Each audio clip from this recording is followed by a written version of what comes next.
Peter Hawkins, is amongst the 20 United Nations employees held by Houthi rebels in the capital, Sanaa. Houthi officials have stated that Hawkins is amongst 15 international employees detained in the complex.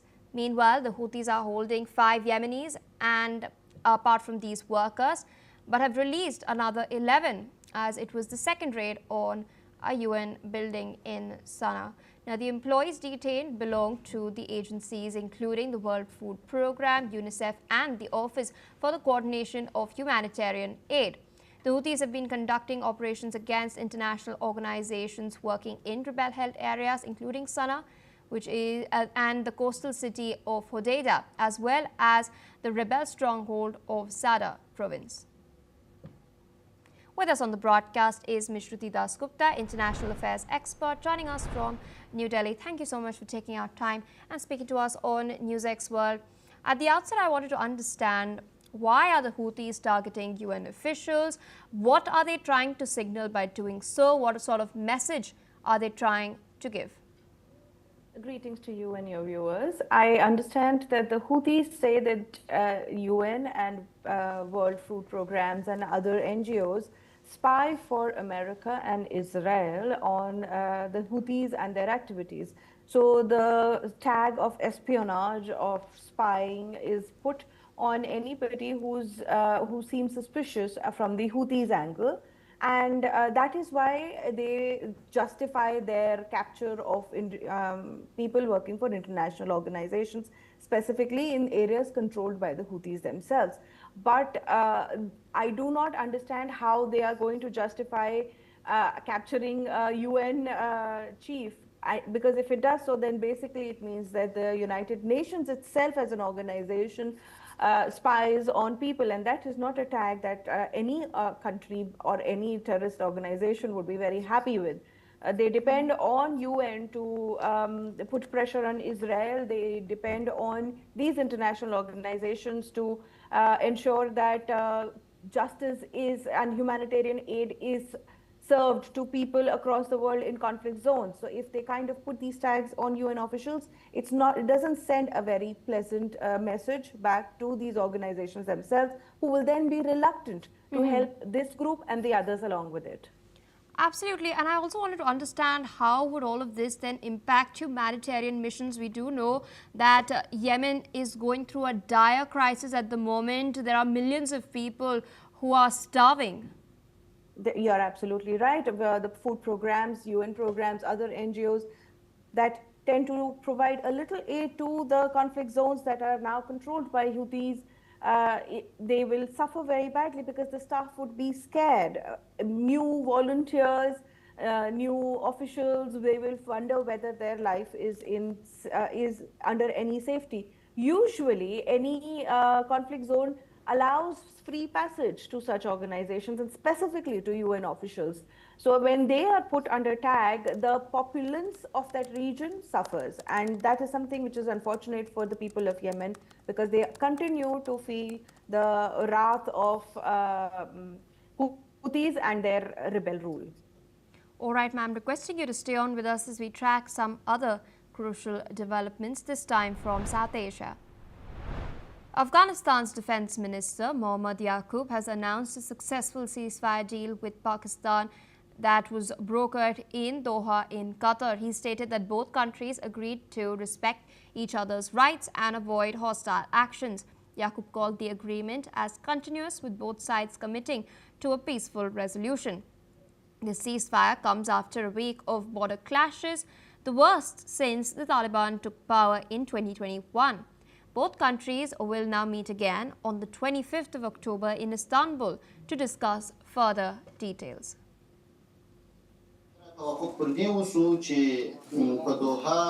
د قطر هیواد په مرکز دوحه کې به د ترکیه هیواد او قطر په منځګړیتوب باندې د افغانستان اسلامي امارت او پاکستان ترمنځ په دې اړه مذاکرات کیږي او ټول ستونزو ته به د ډیالوګ او مذاکراتو له لارې رسیدګي کیږي او د هغوی حل به راوځي.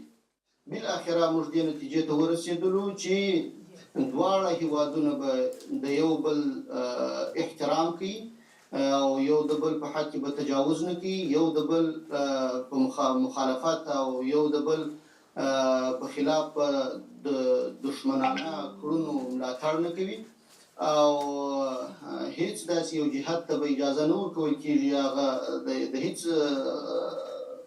طرف څخه چې د بل هیواد امنیت تاوان ورسوي او یا د بل هیواد پر ضد باندې برید. With us on the broadcast is Ms. Shruti Dasgupta. Interesting development coming in. We've seen how hostilities escalated to quite a severe point between Afghanistan and Pakistan recently. I wanted to understand from you, what are the chances that the ceasefire holds, because we do know that the Durand line is contentious. It is not recognized by the Afghans. Absolutely, you're right. The onus for peace this time lies on the shoulders of Pakistan, because when the Afghan-Pakistan initial border skirmishes had kind of quietened down after the Kabul attack led by the Pakistani Air Force, they went again and violated that particular ceasefire by again bombing Paktika. So we understand that this peace will only last as long as Pakistan understands that peace does not come at the cost of civilian lives. They have to provide proof of the kind of accusations they're making against Afghans and their organizations. But I do hope this lasts, because from what I understand from the humanitarian point of view, Pakistan had sent out orders to expel Afghani Pashtun kids from schools. There were borders crossings that were closed, and thousands were trying to flee the region, and they were left high and dry in those areas. So I do hope that this peace holds. People can find some sort of stability in these turmoil that is happening. The Durand line, as you said, is a challenge for the Taliban, because they contest its existence. They do say they do not recognize it as a line of borders, because they believe that the Pashtun region belongs with Afghanistan. So a large part of it, more than 50% of Pashtuns in the world reside in Pakistan. So they want their region back. They want independence, and they are also asking for it for a very long time. Of course, after Op Sindoor, that particular demand has increased, has become more and more violent. The peace talk that these two people have talked about in Doha, they have stated that they will not provide help to any of the organizations that are disrupting the others' governance.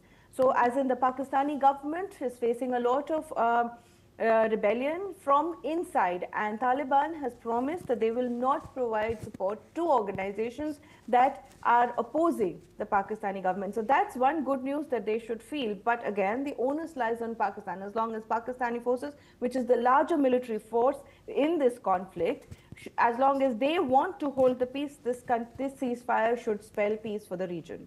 Indeed, I also wanted to draw attention to where exactly these negotiations are taking place. They've already taken place in Doha. The next is slated to take place in Istanbul on the 25th of October.